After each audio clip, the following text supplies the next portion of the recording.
While the prosecution and defense rested their cases in the 3-week murder trial of State of Minnesota versus Derek Chauvin, cities braced for more unrest ahead of the verdict of the former police officer in the death of George Floyd. What do we want? Justice! Yes, I do we want it! Now! Nearly 11 months after the assault was filmed on video by a crowd of spectators, Chauvin's attorney Eric Nelson closed arguments by saying Floyd died of illegal drug use and repeatedly stressed Chauvin behaved as any reasonable police officer would.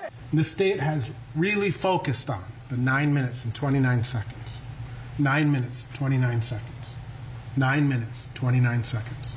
It's not the proper analysis because the 9 minutes and 29 seconds ignores the previous 16 minutes and 59 seconds.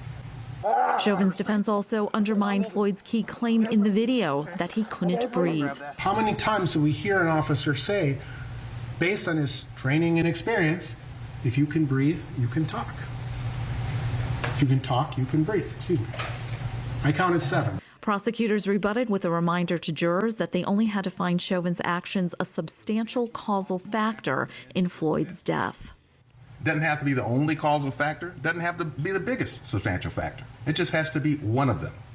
Outside the courthouse, beyond the barbed wire, were prayers led by Reverend Al Sharpton with Floyd's family. George Floyd. Meanwhile, the state governor Tim Walz urged nonviolence as the mayor of the neighboring city of St. Paul cast his own guilty verdict on Chauvin. We're not waiting to learn if Officer Chauvin killed George Floyd. We all saw what we saw with our own eyes.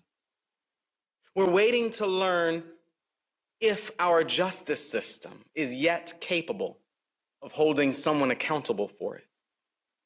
Inasmuch as their decision will determine the fate of the accused, they'll make an even more critical declaration about the state of our union.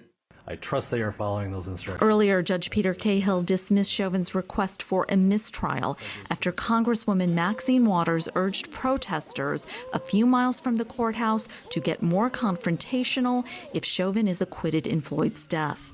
However, the judge did say Waters' comments could be grounds for Chauvin to appeal the verdict. Stephanie Sprague, TRT World, New Jersey.